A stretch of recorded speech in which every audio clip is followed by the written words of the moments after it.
Your college football game day has come early. Goes down the field for Sicky, goes up high. He's got get away from the top speed, and the ball is free. Woo! What a hit! You got barbecue back there? From underdog triumphs to powerhouse showdowns, we've got your winning playbook covered. It's BetQLU with Chris Mack, RJ Choppy, and John Martin, presented by BetMGM. And welcome in, however you're getting us. We appreciate you getting us Thursday nights on the Odyssey Sports YouTube channel. Hi, how are you? I'm Chris Mack. He's RJ Choppy, and John Martin's off this week, a little under the weather. He'll be back soon enough, better than ever. And we'll still be here on your Odyssey app, AUDACY. It's free. Download it today and get us in podcast form, or listen to us wherever you may be, live coast to coast on the BetQL network every Friday night and Saturday morning.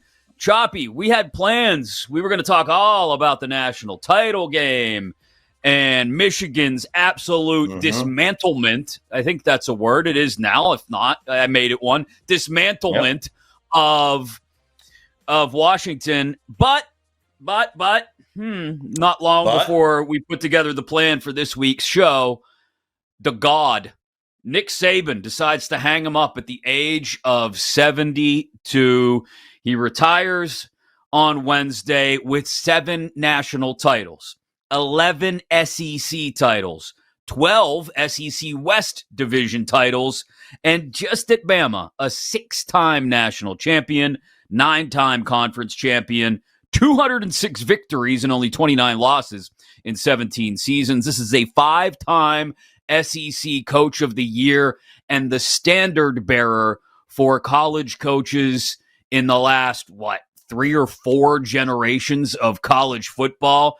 It's crazy, but we're talking about a possible spring and summer where not only will the GOAT of NFL coaches be on his way out of his job, Belichick in New England, but now the GOAT of college football coaches will be on his way out from Tuscaloosa. And that's the first thing. Before we get into any possible replacements or anything like that, because names are already being bounced around, the thing that strikes me is I do not want to be the guy that replaces the guy. I do not want to step in those shoes. Never. You never want to. It's never something that works. It rarely works out well. Maybe it worked. Where has it worked? Let's be honest. It maybe works with quarterbacks replacing other quarterbacks. Rodgers replacing Favre. That worked. Yeah. Replacing Montana. That worked. But, where else? It doesn't really work. No, in coaching, it's rare. It's very rare in coaching. You've got like a Tomlin replaces Cowher, but that's only because the Pittsburgh Steelers, by example, they've had 3 coaches since that picture behind me was taken in 1979. And then Cowher replaced, who? Noel. Yeah. So it's like they don't change coaches ever. So I could absolutely see not wanting to replace him, but Bama's in a unique spot because they lose. He isn't the standard bearer for the last 3 or 4 generations. He's the standard bearer for the last 100+ years. Yeah, like he is. Yeah. He is the guy, man. He is the GOAT of GOATs, and it is not easy to replace. This is without question the most important hire in the history of the sport because they have all the momentum. Nobody has built a program like Nick Saban has, and the momentum they've got to keep. They can't miss. They can't hire. They can't have go pick your guy out there that blew it, that just wasn't any good, replacing, look at Alabama's history in particular. I have a good buddy who was a part, I think he played either under Ray Perkins or Bill Curry. Ray Perkins was the guy who replaced the guy. After 25 years of Bear Bryant, it was Ray Perkins, and it was meh. And then it was Bill Curry, and it was meh. And they hit on something with Gene Stallings. They put Bill Curry's house up for sale. All right. And then it was Mike Dubose. And then it was Mike Shula. They always kept it in-house. right? And then they coach Fran for a hot minute. So right? That's going to lead me to a suggestion. That's going to lead me to a suggestion when we do pivot back towards who the next guy could be. But I mean, just the number of large, huge headline retirements we've seen in the last 3 years, right? Coach K, Roy Williams, Jay Wright, and Boeheim, all in basketball, for example, and now Saban hanging it up in football. And again, it took them. You can count the 7 seasons under Stallings as a relative success, I guess, compared to the guys around him. But other than the 7 seasons of Gene Stallings, they went 25 years in the wilderness between Bear Bryant and Nick Saban. That's what happens when the 2 best coaches in your program's history are the 2 best coaches of all time. Right. When I got to Knoxville for college in '97, Alabama was not the best job in the conference. Florida was. No. Alabama was not the second best job in the conference. Tennessee was. They may not have been the third best job in the conference. Could have been Auburn. Could have been Georgia.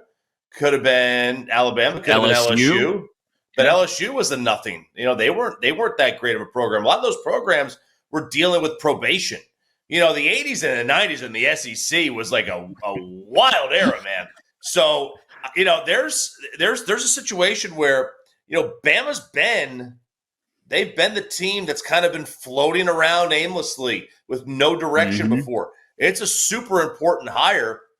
And I have ideas. I got a couple of ideas. We have ideas. This is such a massive hire for them because right now, he didn't make Alabama, but he made this version of Alabama. Right. The odds-on favorite right now is Dan Lanning to come back to the SEC at 3-1 as this market opened in just the hours following Saban's retirement. I'm sorry. Look, I have my issues with Dan Lanning because I think he screwed the pooch in the Washington game, the first Washington game. But that's not enough to throw the baby out with the bathwater and say you're not interested in him. I think we've seen what he can do recruiting-wise. We've seen what he can do with the big program. But he's going to the Big Ten. Like, I don't know if Dan Lanning necessarily has to go to the SEC to gain or garner some sort of cachet, right? He's got a big time. He's got one of the handful of the best programs in one of the now 2 powerful conferences in college football. So I don't know if he necessarily has to. Look, everybody's going to have some level of interest in this, but I think you have to ask your question, who's it most attractive to? And the guy that's most obvious is Dabo. Dabo comes back to Bama where he got his start. And it doesn't have to go through the process of realignment to find himself in the SEC. He just leaves Clemson behind and drives on down to Tuscaloosa, and that's the one that makes the most sense to me. He's second, plus 350. Mike Norvell behind him at plus 450. How about my guy Jimmy Covers, James Franklin at plus 650, and Lane Kiffin makes a ton of sense too at 7-1 before you get down to some long shots like Kalen DeBoer, Mike Vrabel's in there, Deion's in there at 50-1. Some of the early odds on the next Alabama head coach. I mean, are you thinking of somebody that wasn't mentioned among those handful of people? So, I mean, I would not do Dabo. I fully believe Saban retired because he doesn't like the transfer portal. The portal. He didn't want to have to. Recruiting high school kids is one thing. Recruiting your own players that you already have on your staff year after year after year. It's another. I think it's just tiring. So I don't want Dabo. Dabo doesn't do the portal anyway, so I'm out on him. True. Okay. He's a non-starter for me. Lanning is on the list. I love his aggressiveness. I think he does a great job at Oregon. I think Oregon's a really good team. Mike Norvell is an easy one. He recruits the same exact area. He would not have gone 13-0 at Alabama and been left out, no matter who his quarterback would have been. He is the easy choice. I'll tell you, though, they're in a predicament now where, if they want to get somebody like a Norvell, they're going to have to pay the buyout. They're going to do all that stuff. He's going to have to you need to stabilize the program. You need to sit there and figure out who you're going to hire. This is not a rush into a hire. I am going not to Dan Lanning, but in his backyard down the road, a couple of hours away, and I'm just going to call Pete Carroll. And I'm just going to call Pete Carroll up. And he is 72. He's 42. That guy ain't 72 years old. He's 42 years old. I'm going to hire Pete Carroll, and I'm going to hand him over. He recruits high school. He loves recruiting. He has got so much energy. He doesn't want to. I don't think he wants to stop coaching. He has won in college before. It's a national brand. He can recruit anywhere. There's no buyout to pay. All right. There's no buyout to pay. There would be a buyout everywhere else. Sometimes a big buyout. You want this? You don't. There only is a short term. There is no long term in college football. There is just a short term. You give Pete a couple years, and then you worry about your long term plan in a little bit. Just get Carroll in there. Let him keep all the recruits Nick just got, which is a top 2 class, and then figure it out. See, producer Zach in our chat brought up one of Pete Carroll's guys, which I think is a great question too. Steve Sarkisian. There's an opportunity for a guy that will. Now, again, for Sark, it's I'm coming to the SEC already. What do I need to leave Texas to go to Bama? You know what I mean? Like that's the one thing with 2 giant conglomerates now kind of running the show, 2 giant power conferences. I don't know how much jobs are going to be able to sell coaches on, well, we're in the SEC or we're in the Big Ten. Or be like, well, yeah, half the country is. I don't know what I have to gain out of that. So And that's also where I am with like a Lane Kiffin, for example. Kiffin can go back to Bama and have all the pressure in the world heaped on his shoulders, which he would, right?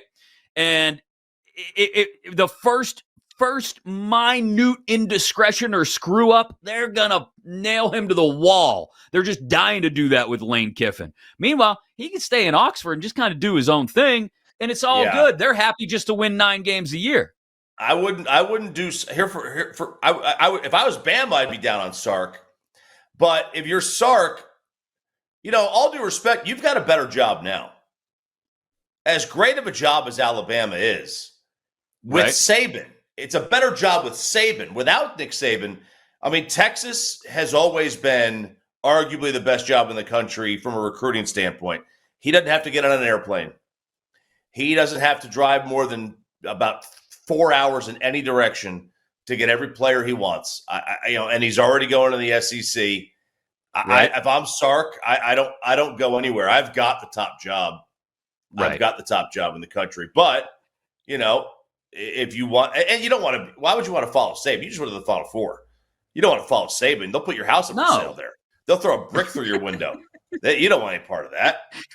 You don't want to screw with that. The other one I would keep an eye on because he's familiar with the dynamic and he's come into hostile situations before. And don't get it wrong. Like you're talking, we're only being slightly exaggerated when we talk about what the atmosphere is going to be like for the guy to replace Saban. It might not necessarily be bricks through the front window until you go 6-6. But like a guy who's familiar with coming into a hostile environment and is also familiar with Tuscaloosa and how the program works, and he's done it in 2 big places and is always kind of this far off at the NFL level, Bill O'Brien is one to keep an eye on too, I think. He's not listed amongst the odds makers, but that's one I would have kind of a sideways glance to. If Mike Vrabel's going to swoop into Foxborough and take over the Patriots, that's one where Bill O'Brien is kind of on the outside looking in saying, where do I land? I'll tell you this. I think Bill O'Brien's a hell of a football coach. I know that he is not the greatest general manager. He kind of butchered things there. But that guy went to the playoffs with like 4 different quarterbacks. I think he dragged TJ Yates to the postseason one year. Like that guy is a good coach. I saw him drag Penn State back to relevance after nearly receiving the death penalty. I mean, they were this close to having everything torn to bits, and he helped stand there in some of the strongest headwinds I've ever seen coming at a new coach in college football history, which comes back around on what we were talking about. This is, you do not want to be the man to replace the man. If anybody can stand up to those headwinds, it's probably B.O.B. Bill O'Brien could do that. So that's one I'm surprised I haven't seen mentioned yet amongst the odds makers. But it's definitely, it completely changes. I think Zach said they went from plus 350 and second highest on the board for next year's futures to win the national championship to plus 500 or plus 550, wherever you find it already, just immediately in the retirement of Saban. Not surprising. This will change everything in the SEC and really on the national landscape as well. Speaking of the national landscape, another coach, well, he could be headed out too. Not quite sure, but he's got the ring finally. He's a national champion. Whether you want to give Connor Scallions all the credit for it or not, Jim Harbaugh is a national champion, and J.J. McCarthy and Blake Corum and the Wolverines. We talk Wolverines, Huskies in the national championship game that we saw on Monday night and what we think now about going into the 2024 season. Coming up next alongside RJ Choppy, John Martin off this week. I'm Chris Mack. You're locked in to BetQLU. You've been listening to BetQLU, presented by BetMGM. If you missed any of the show, listen back anytime on the new and improved Odyssey app.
Let's get back to BetQLU, presented by BetMGM.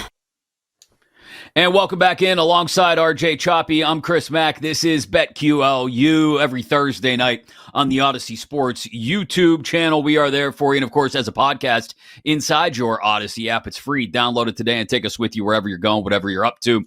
AUDACY, and live Friday nights and Saturday mornings on the BetQL Network, live coast to coast. John Martin off this week. He'll be back next week. Next week, we will be full on college hoops, baby. And we'll get to hoops in just a couple of minutes. But all the Saban news pushed the national championship game. That's one of the few people in college sports or sports period that could push a national championship game off the front page. Yeah. But at least for our rundown, Choppy, Saban pushes Michigan, winning their first national title in 47 years, to page 2 of the rundown. 34-13 Wolverines over the Huskies. They cover the 5.5 with no problem. Under 55.5 hits as well. Wolverines outrushing Washington 303-46. Dear God. 134 on the ground for Blake Corum. Donovan Edwards, 104, including an early touchdown that felt like it kind of telegraphed the way the rest of that thing was going to go. They each had a pair of touchdowns. Michael Penix Jr. just didn't look like himself. I don't know if it was some of the exotic looks Michigan were giving him on defense, some of the faux pressures they were presenting at the line of scrimmage and then bailing out. If it was the injuries that kind of mounted up on him throughout the game as well. But just 27 of 51 for 255, a single touchdown, and 2 interceptions. So let's start with this because it's the biggest storyline coming out of this game, Choppy. What's next for Jim Harbaugh? He has tried to dodge this question as much as possible. People say, oh, what's your future hold? And I've heard him repeatedly say, I just hope I have a future. All right, pal. You're going to have NFL offers on the table. We know that's going to be out there. You've got to make a decision now. Do you want to sit around and continue to fight with the NCAA over recruiting violations, possible cheating sanctions that may come down the line? Do you want to try and run it back with some of these guys? You know, we just got done talking about how hard it is in the portal age to bring back a team year after year after year. Or do you look at it and say, hey, it was a great run, pretty dominant the last few years. We capped it off with a title. It's time to get back to the NFL and finish that story. Well, I mean, what's his goal? What's his life goal? Does he want to be an NFL head coach? Does he want to win a Super Bowl? Or does he want to be at Michigan and be a lifer there and maybe win another national championship or more? You know, what is his life goal? Like, if he wants to move on and he wants to be an NFL coach, there's going to be an opportunity for him to do that. I mean, I would imagine after this, one of the goals for him has to be, I have to imagine, he wants to be the 4th coach to ever win both a Super Bowl and a national title. Be up there with Jimmy and Barry and Pete Carroll. Well, did Pete Carroll actually win one, or did he get it stripped? Who knows, right? Does it still count? Does it still count? Listen, I don't know that he actually wants to coach the NFL. I know everybody says he wants to go to the NFL. He would have gone over the last 9 years. He's had every opportunity to go to the National Football League. He's never taken it. So I don't even know that he wants to, but yeah, it certainly is. If that's a goal of his, then I think that's what he's going to wind up doing. Why not go out on top? Now, you could say that, you know, if you're there, you want to be the Michigan god, and he would be a god at Michigan if he wins another one. Because I know you said it was 27 years just the last time. No. They haven't won since 1948. That was a fraudulent. Everybody knows national title doesn't count for you, huh? Nebraska would have wiped the floor with them. Wiped the floor. Oh, you got a cute win against Washington State. Cool. Rock on, man. Nebraska would have beat their brains out. So, yeah, it's their first title since the 40s. Barely post-war. Barely. So here's the way I look at it. And look, I'm eternally a 12-year-old, so I still watch wrestling. Yeah. I'll be honest. I'll own it, right? I watch WWE. You saw The Rock's pop the other day. Oh, it was huge. Huge pop. You know who else gets a huge pop in WWE these days? Cody Rhodes, right? The American Nightmare, Cody Rhodes. Oh, all that kind of stuff, right? Because he went away, and now he's come back to finish his story. He he built AEW, right? Harbaugh went to Michigan and built it and made it what it is now. It's back to being a national power and prominence. Yeah. And does he want to go back to the big boys? Does he want to go back there and like I said, finish the story there? I think that's a huge attraction for him. I think he sees, there's got to be a little bit in him that is just a bit jealous of his brother. John Harbaugh was there congratulating his brother on the sideline and everything in Houston, and that was great. And, they trade assistant coaches. Like they probably traded socks and underwear when they were kids growing up. They didn't even think anything about it. And it's part of what led to Michigan's success this year, right? That defense was as advanced and as good as it was because they had an NFL-level DC running it. But John is the one who's sort of the standard bearer, right? At the NFL level, if people think Baltimore Ravens, they think John Harbaugh. When they think Jim Harbaugh at the NFL level, what do they think? They think, oh, yeah, a couple years quarterback in the Colts. Oh, yeah, and he went to that one with the Niners and khakis. Okay, yeah. Oh, yeah, and the power went out. I remember that, and then they fell apart. Yeah, sure. So I think there's got to be a desire there, a little bit. It's got to gnaw at the back of Jim Harbaugh's brain just a little bit. Hey, I want to go back. I want to show them all that I'm just as good as my brother. I want to show them all that I can finish my story at the NFL level. If he views the NFL as the ultimate, then yeah. I mean, if you had to ask me, would I rather be a head coach of the Dallas Cowboys, which is the NFL team I follow, or Tennessee, and win a championship with either one? I'd pick the college team. I'm not alone. I know the NFL is the much bigger dog on the block, but there are plenty of people who view college as the better product, or winning in college as the more romanticized thing. NFL. Well, yeah. I think, like you said, it engenders more loyalty to a guy. Like, we just got done talking about Saban and his run at Alabama and Bear Bryant years before him, and how you're right. If Jim Harbaugh were to stay at Michigan and win another national title, he would be. They'd put him on the Michigan State flag someday, right? He would be the man. Not Michigan State with the green. You know what I'm talking about. The state of Michigan. But like he would own the state, and he would certainly own Ann Arbor. But there, and that is true at the college level. At the collegiate level, you win, people will remember you forever. Now, not to say that people don't remember Super Bowl winning head coaches. They certainly do. But it's not the same sort of level of loyalty. It can be, I woke up this morning and I heard people on TV talking about, if the Eagles lose in Tampa on Monday, does Sirianni get fired? If the Cowboys blow it in the first round again and there's clock management issues, does McCarthy get fired? And it's like, well, wait. What are we talking about? One guy is a young head coach who just went to a Super Bowl last year and was a holding call away from winning it. Another guy has been to the Super Bowl and won it and looks like he may have the best team the franchise has put together in a quarter century and is, so what are we talking about here? That's the level of loyalty you get at the NFL level, right? You don't get that at the collegiate level. No, and that's why you'd be crazy to go to the NFL if I were him. We have done so many Sirianni topics on our show just because we laugh at it, and sure, it's plausible. It's lunacy to me. If you fire him, that's lunacy, but it's Philadelphia is the largest collection of football idiots is in southeastern PA. There's no doubt about that one. They all drive. Hard to argue. They all ride. Is it SEPTA? Is that the rail system? Or apologies to my friends listening in Cleveland. Northeast Ohio isn't all that. A bunch of Stefanskis up there. I use that as a pejorative term. But anyway, like I could see Harbaugh definitely pivoting to the NFL. The one crazy thing, as we talk about him pivoting to the NFL, and we'll get back into next year's futures in just a second, is everything's we talked about Saban earlier and how crazy it is that Saban retires in the same week where Belichick may end up walking away from the Patriots or being pushed out by Robert Kraft and the Patriots. It's all going to be the first domino to fall on this entire football offseason, pro or college, probably, to be honest, because the amount of assistants that will be affected by it. including Bill O'Brien, who we mentioned a couple minutes ago. It all starts with Belichick. Where does Belichick go? Who does he take with him? What's he looking to do? And then the assistants fall into place wherever they may filter out to. Then Vrabel finds a home probably.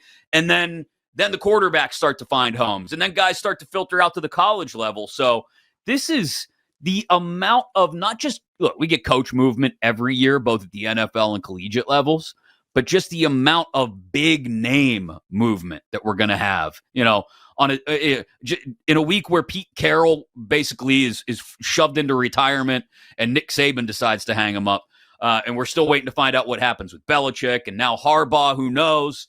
Some big names are going to make big moves this offseason, Choppy. And I do wonder, does Saban retiring force Michigan's hand to overpay? Harbaugh was already going to get a raise. But does Michigan want to go through the prospects of having to compete with Alabama for a head coach? They might lose that. They might lose that battle. So if they both want, let's say they both want, Kalen DeBoer, Dan Lanning, Mike Norvell. Let's say they both want one, whatever it is. Alabama might win. It may be more attractive to be close to Florida. It might be easier to recruit. Longer sustained run of success historically. If you're Michigan, do you want to really go down that road, or do you just want to pay Jim Harbaugh $15 million a year, $20 million a year? One more crazy thing to keep an eye on, since we're talking Big Ten head coaches, and I know towards the end of the regular season, this guy's job was kind of thrown up in the air, and they didn't exactly put on a great showing in their bowl game. What if you're Ohio State and you kind of look at the landscape and you say, hey, there's a Buckeye out there now. He's an NFL guy, but maybe we want to pay crazy money for Mike Vrabel. Now, Vrabel probably has no interest in going to Columbus and, like we talked about earlier, recruiting the portal year after year after year. But if you want to throw somebody's name into the Big Ten coaching stew, as it might be, there's one to think about, an Ohio State guy. All right. I do think Sharon Moore is the perfect guy to take over in Ann Arbor if Harbaugh leaves. Like, just roll it back with the same guy who coached half the season for you this year anyway. Next year's early national title odds. Way too early on these, but Georgia plus 350, Alabama plus 550, Ohio State 8-1, Michigan and Texas 9-1 before you get to Oregon at 10-1, Ole Miss 11-1, LSU 16-1. This is so hard to handicap at this point, Choppy. I mean, we have no idea. Look, there have already been moves in the portal. You see a Quinshon Judkins, for example, leave Oxford and go up to Columbus. There are going to be those moves here and there, but I got to wait for dust to start to settle before I start thinking about futures plays right now. Well, I mean, I think part of it also is if you're going to, let's just say you're going to bet an SEC team, right? Mm-hmm. You want to know who Bama's going to hire as their head coach. Absolutely. I mean, if they get somebody and you're not, thrilled with that hire, how does that impact the odds? If you have an Ole Miss or an LSU or whatever, some of those schools, A&M in the 20s-1, Tennessee in the 40s-1, Texas 9-1. How is Bama going to affect and make their lives easier? If Bama isn't the same dominant force, you may get more SEC teams into the into the 12 because of Alabama's drop off. I mean, you may just replace one with the other. Right. The only one I could see putting any money on right now is because they've already been active in the portal. They always have a great recruiting class, and Kirby Smart is going absolutely nowhere, is Georgia at plus 350. It's not a ton of value, though, right now at plus 350. So I don't know if there's much, I don't know if there's any use in making that play right now, knowing that this is a team that didn't even get into the 14 playoff last year. They'll be in the 12-team playoff next year. Producer Zach likes Mizzou at 50-1. Okay. All right. Maybe worth the conversation. I mean, but they're going to have to win the SEC. Man. That's a good number. Now, the conference, they're not going to be in the East anymore, right? They're getting rid of divisions next year in the SEC. Right. So I'd have to go see who their, common opponents are and look at their schedule.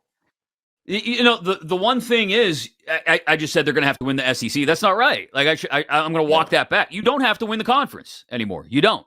If you want to get that sort of first round bye, I imagine that'll more than often come down to the conference champs. They'll get that bye, and then everybody else will play 5 through 12 in the campus games in the first round. But there's no reason to believe that a team, it's going to happen sooner rather than later, Choppy, where a team comes from like a 5 or 6 seed and shocks the world and wins 3 games and ends up in the national championship. And then who knows, right? It's kind of like when we first saw wild cards win Super Bowls. It happened once in the 80s and then didn't happen again for 25 years. And the Steelers won one, the Giants won a couple. And it's like, oh, wait, that can happen. It's going to happen in college football too. The portal will let you do that. The teams aren't deep enough anymore. You know, the reason that these games have been so much better in the Final Four the last couple of years is the portal. You don't have these games being decided by 3 touchdowns anymore. Unless TCU makes the final, and then you do. But for the most part, these are pretty good games. You're horned frauds. All right, we got to talk hoops because there is a big weekend of college hoops coming. And number 1 and number 2 both went down on the same night this week. The first time that happened in a while. We'll talk about what we think of those elite teams at the top of the rankings and who we're most concerned with, plus our best bets as well, alongside RJ Choppy. I'm Chris Mack, and this is BetQLU. You've been listening to BetQLU, presented by BetMGM. If you missed any of the show, listen back anytime on the new and improved Odyssey app.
Let's get back to BetQLU, presented by BetMGM.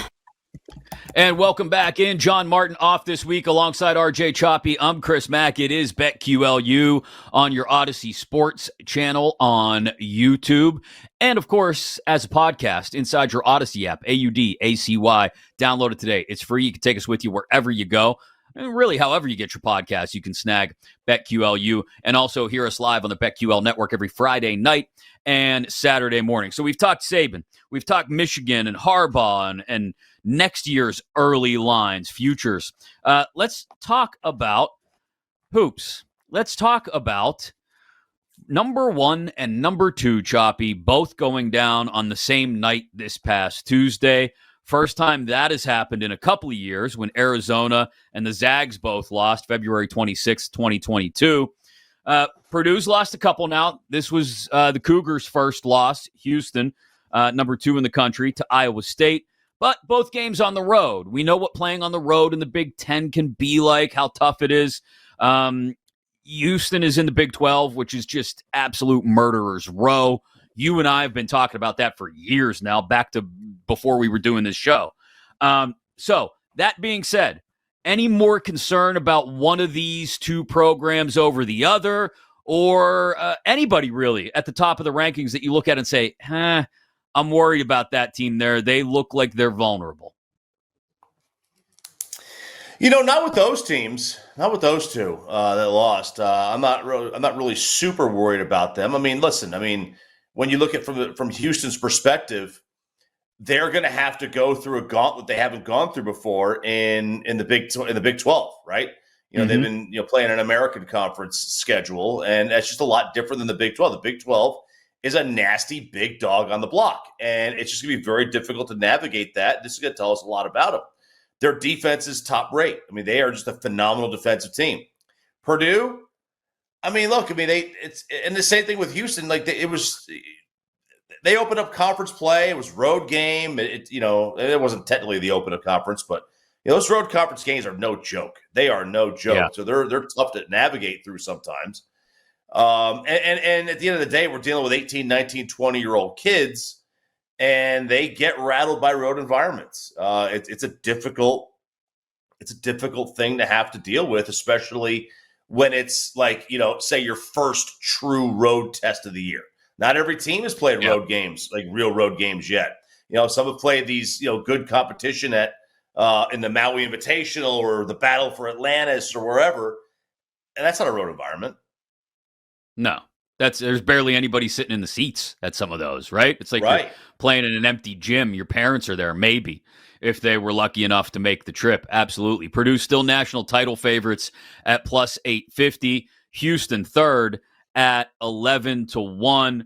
The one team I do have an eye on as maybe being vulnerable, and look, they're not up there where they were earlier in the year, but they're still a top 10 team. Number 8, Arizona.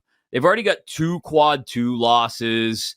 They don't look like they should look for a team that's supposed to be the class of its conference, right? Like the Pac-12 final year, it feels like, I don't want to say it feels like everybody's playing out the string, but the Pac-12 goes through those cycles where some years, and look, sometimes they pick it up at the end of the regular season and they go into tournament time, and then we look up and they've still got like 5 teams in the tournament somehow. But the Pac-12 is not this juggernaut like the Big 12 that we were just talking about. Arizona not quite asserting themselves yet has me wondering if they may be, one of those teams we look back on when we get to, late February, early March, and we go, oh, I remember when Arizona was good, and now they're going to be one of 2 teams that by default 3 teams that gets in from the Pac-12. Well, listen, they're, I know it's still a little bit early to get into all the defensive and offensive metrics, but they're top 5 in offense and defense on KenPom. That's pretty nasty, right? So they absolutely fall into the category of teams that can win it, right? Top 20 in offense, top 40 in defense. So I think they absolutely are a team that can make a run. Now, whether they do or not, it's a different story. But I think you're definitely in that grouping. The other one I've been keeping an eye on since the very beginning because I got my futures bet on them is UConn. We'll see if they can play through injury the way they have to this point. Yeah, that's interesting because their defense that puts that puts their outside the standard metric for Ken Palm of teams that can win. They're a little bit outside. They're 38th in defensive adjusted defense on Ken Palm, so they're not like technically a team. If the season were to end today, that would be in that hey they can win it. But I mean they're still a quality team. They've got a pedigree. They've got the coach. I think they are a team that absolutely could make a run. I will say this about a team that I think some people bagged on early in the season because it was kind of like, they just get by on name and pedigree. And Duke, I just watched them against Pitt the other night. Mm-hmm. And look, Pitt is a middle of the pack ACC team. They're not going to scare anybody. If they get into the tournament, it'll be nice for Jeff Capel and the Panthers, and maybe they win a game, maybe not. Who knows? But Duke really took it to them. And they now sit, when we talk about those Ken Palm rankings that you've brought up, they sit 8th in adjusted offense and 13th in adjusted defense. And that's a team where the talent's there because it's Duke, and they have the talent every year. If they start to put things together at the right time in an already weak ACC, they're 20-1 to win the national championship right now, Choppy. I mean, we talk about your pizza money parlays all the time. Yeah. That's worth a little pizza money at 20-1, right? Look, Shire's done a really good job recruiting. They've got good players. I don't know that people are scared of the name Duke anymore. And I think that's something that Alabama is going to find themselves in that kind of trap too. You're going to have to see somebody in an Alabama uniform beat you again without Nick Saban, I think, before you get that scare. And I think Duke's kind of in that same boat. Carolina, they went to a Final Four with Hubert. They'll go to a final, right? But I don't think the fear is there either. You got to prove it at some point with one of your players. So that's going to be tough. That's going to be a problem. Any games this weekend that jump out to you as we look at the slate, especially for Saturday? Like the one that jumps out to me, not to beat the dead horse, but anything that happens in the Big 12 with a pair of top 10 teams, man. Oklahoma and Kansas, Saturday at 2:00.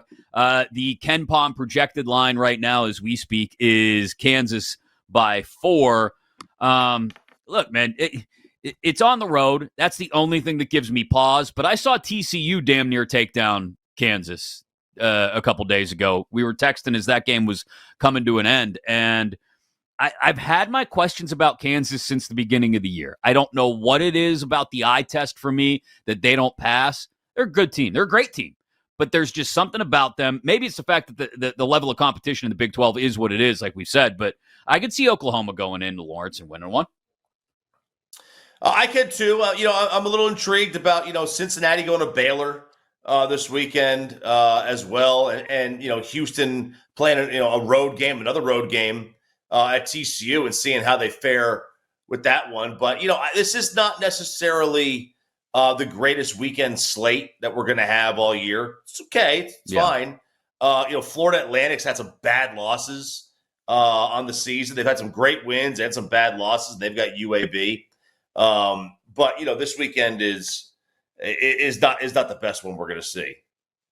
San Diego State, New Mexico. San Diego State against New Mexico, an interesting one to keep an eye on too. So BetMGM has this new market. I like this. Fewest regular season wins in each conference. And I took a look at the Big Ten, being a Penn State guy. And Rutgers 2-1, Michigan 325, Penn State 4-1, Maryland plus 450. If I got to place a bet on most losses in the Big Ten, or excuse me, fewest regular season wins, I should be careful about that. Fewest regular season wins in the Big Ten, Michigan, given everything, first of all, they've absolutely hit the skids. They have lost 4 in a row as of the recording of this show. Next week, after Maryland and Ohio State, they've got to host Illinois. They've got to go to West Lafayette and face the Boilermakers on the road. And they've already got 3 conference losses, I think it is. They're 1-3 in the Big Ten. They just suspended McDaniel for half a dozen road games because apparently there's some academic issues, Doug McDaniel. So Wolverines, that's my bet right there. Fewest regular season wins in the Big Ten at plus 325. Lock that one in. And this is the time where we give people our best bets anyway. So what do you got for me? You got a best bet? You got a pizza money parlay for this weekend? I do, and I've got a regular bet too. I'll give you the real bet first. Cowboy, I'm going to do a little NFL. Cowboys minus 7.5. Home favorites of 7 or more on Wild Card Weekend since 1989. 14-8 against the spread, 20-2 straight up. Cowboys, they're bullies, man. They cower against the big teams, and then they really beat up on the little guy. Now, my pizza money parlay, it's a 12-1 payout. Cleveland. Now, these are the spreads that I got them at. They've changed a little bit. Cleveland minus 2.5, Chiefs minus 3.5, Buffalo minus 10, Cowboys minus 7.5. I think that Chiefs game's up to 5 now. But that pays you 12-1 on a parlay. And historically, since 2002, all right, since 2002, quarterbacks making their first playoff start against a quarterback who's a veteran, the veteran wins and covers 63% of the time. So, wow. There you go. All right, 12-1. I like that. I'm going to go NFL as well for a best bet this week. And I hate to do this. We just got done talking about Southeast Pennsylvania. The Eagles, they get it together. I don't know how long they're going to last in January. I really don't, because they look like they're a mess. But I think they get it done on Monday night in Tampa. So Eagles minus 3. I'll do it. I'll probably end up regretting it Tuesday morning. It's probably a sucker bet. But Eagles minus 3, I think they get it done against Tampa before they inevitably lose in the second round of the playoffs. We'll be back again next week. Every Thursday night, we're on the Odyssey Sports YouTube channel. Every Friday night and Saturday morning, live coast to coast on the BetQL network. And as I said, you can get us whenever you want, right there inside your Odyssey app. AUDACY. It's free. Download it today. And however you get your podcasts, you've been listening. Thanks to Zach Kroll, our producer. Thanks to RJ Choppy. John Martin will be back next week. I'm Chris Mack. Thanking you for joining us for BetQLU. You've been listening to BetQLU, presented by BetMGM. If you missed any of the show, listen back anytime on the new and improved Odyssey app.